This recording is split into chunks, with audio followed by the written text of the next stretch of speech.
Salut, bonjour à toutes, bonjour à tous, c'est NoNoFlight, j'espère que vous allez bien. Comme vous l'avez vu dans le titre, aujourd'hui on va parler de la line-up 2023 des pilotes de F1. Il va y avoir beaucoup de changements, beaucoup de nouveautés, et on va voir ça ensemble tout de suite.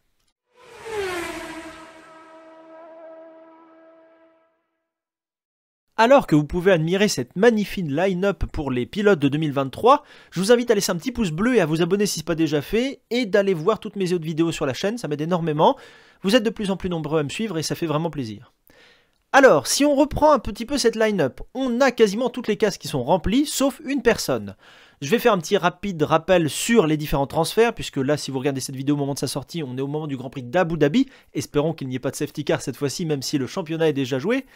Mais en tout cas, en transfert et en départ, surtout cette année, on a des départs importants, avec deux anciens pilotes et deux plutôt plus ou moins récents, et surtout un champion du monde qui s'en va, un 4 fois champion du monde, qui est Sébastien Vettel. Sébastien Vettel, du coup, s'en va à la fin de cette saison.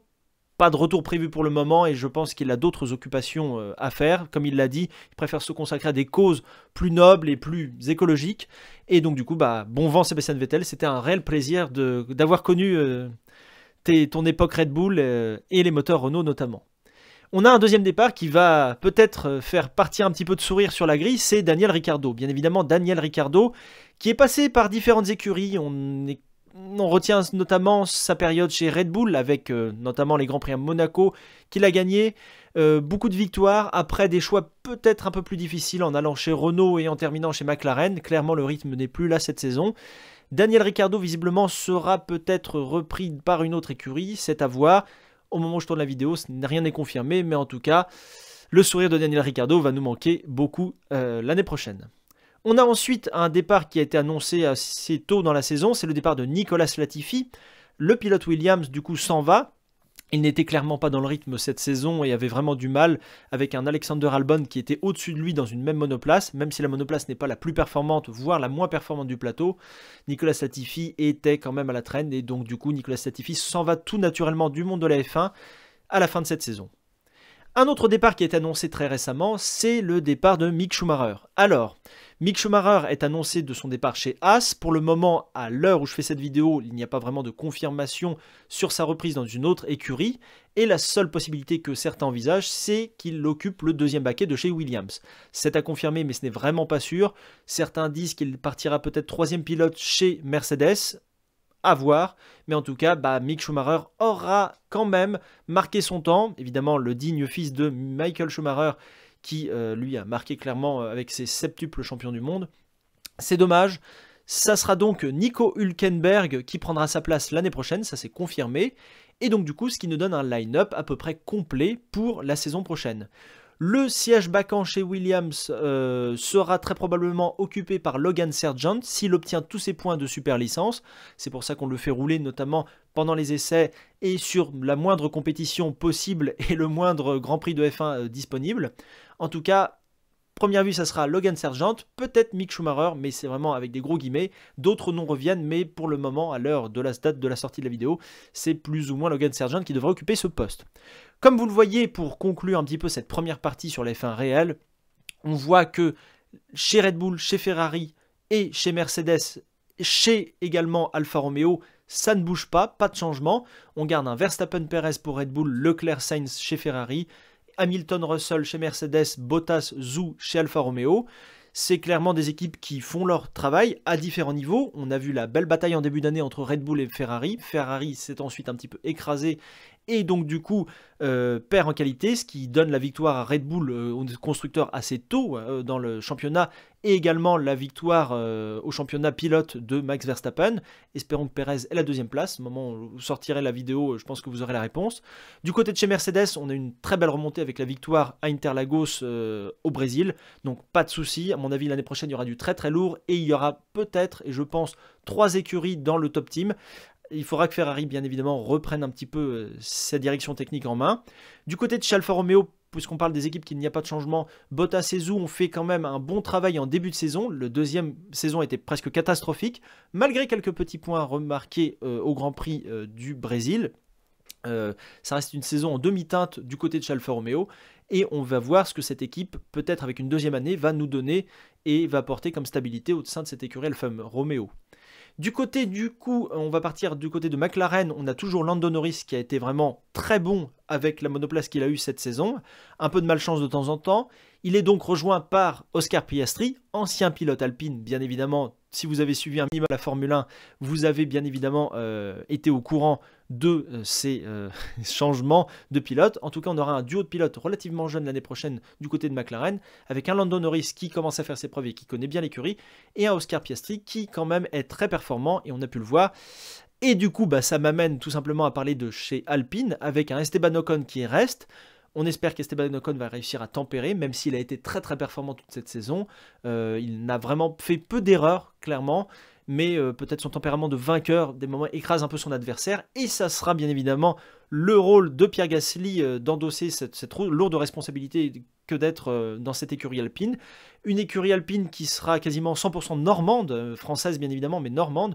Une fabrique normande avec deux pilotes normands d'origine, je dirais même Seine-Maritime. Et donc du coup, on verra ce que ça donnera l'année prochaine du côté de chez Alpine. Beaucoup d'espérance et je pense de belles bagarres entre McLaren et Alpine. On passe ensuite maintenant à AlphaTauri avec Yuki Tsunoda qui du coup se retrouve sans son Pierre Gasly, mais retrouve Nyck de Vries. Nyck de Vries qui est un peu allé chez toutes les écuries au courant 2022. Nyck de Vries, donc du coup on aura le duo le plus jeune, c'est ici, c'est chez AlphaTauri que nous l'aurons. On va voir ce que ça va donner, on va voir si Nyck de Vries arrive à se mettre rapidement dans la monoplace. On voit bien qu'AlphaTauri trouve et cherche des pilotes et des talents, et donc du coup a laissé quand même partir Pierre Gasly avec les histoires connues de son passage chez Red Bull, Toro Rosso, etc. Et je pense qu'AlphaTauri ne peut être que mieux comparé à la saison de F1 22 où là vraiment ils sont pas de performants et il y a vraiment besoin de performance. Je passe du coup à Haas avec Kevin Magnussen qui revient de très très loin avec toutes les crises que l'on connaît en 2022, je ne vais pas revenir dessus. Magnussen qui revient et qui quand même performe rapidement dès le début de la saison. La fin de saison était un peu en demi-teinte, tout comme un petit peu Alfa Romeo. Haas a une baisse de performance en deuxième partie de saison, mais on peut espérer beaucoup de choses, notamment avec Nico Hülkenberg. On va voir si Nico Hülkenberg va bien s'entendre avec Kevin Magnussen. On a entendu par le passé que ce n'était pas la grande joie entre les deux, mais je pense que clairement Magnussen et Hülkenberg peuvent faire progresser un peu plus la Haas, mais il faut que techniquement la Haas domine un petit peu plus, et ça c'est pas gagné, mais quand même avec un moteur Ferrari, on espère un petit peu plus de performance de leur côté. On passe maintenant du coup de côté de chez Aston Martin avec Lance Stroll qui a un CDI à durée indéterminée plus on va dire, et bien évidemment Fernando Alonso qui quitte Alpine pour rejoindre Aston Martin. Alors Alonso a vraiment une grande confiance au projet Aston Martin. J'ai cru comprendre qu'il avait eu ce qu'il voulait au niveau pilote. C'est quand même un double champion du monde. L'écurie Aston Martin, que l'on appelle aussi la maison de retraite des pilotes de F1, bon, est-ce que c'est juste un nom qui va rester ou est-ce qu'on verra une victoire l'année prochaine? Je m'attends à quand même beaucoup de choses du côté de chez Aston Martin car ils ont un projet complet. De l'argent, pas en illimité, mais beaucoup d'argent mis dans le développement. C'est une écurie jeune qui est reprise complètement par le papa de Lance Stroll.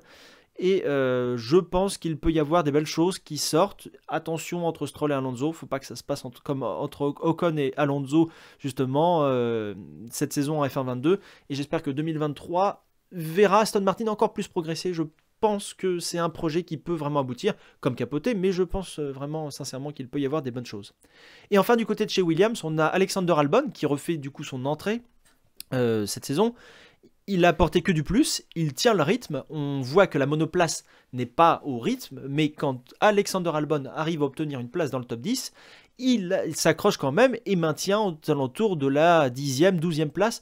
Donc du coup, il arrive vraiment à stratégiquement dominer son adversaire qui était Nicolas Latifi. Et donc du coup, à l'heure où je fais la vidéo, il y a une place vacante qui normalement ira très certainement à Logan Sargent. Alors ça sera la dernière interrogation de ce line-up pour 2023.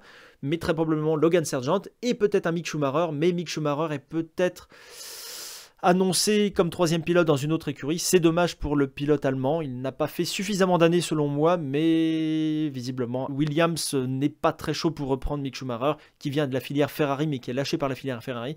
Mais du coup, mise plutôt sur sa propre filière. Mercedes-Williams sont très liés. Pour petit rappel, on va refaire les moteurs et un peu les académies dans lesquelles les pilotes sont liés. On a Red Bull et AlphaTauri qui ont des moteurs Honda et qui donc du coup sont assez liés. Il y a l'écurie grande sœur et petite sœur. Du côté des moteurs Mercedes, on retrouve bien évidemment Mercedes, McLaren, Aston Martin et Williams, donc du coup 4 écuries occupant un même moteur. On sait que Williams et Mercedes ont des filières jeunes pilotes très très liées et donc du coup jouent énormément dessus. Du côté de chez Ferrari, on a bien évidemment Ferrari, Alfa Romeo et Haas qui utilisent un moteur Ferrari. On sait que Alfa Romeo et Ferrari du coup sont liés de par leur filière jeunes pilotes. Haas du coup prend son indépendance à la suite du départ de Mick Schumacher.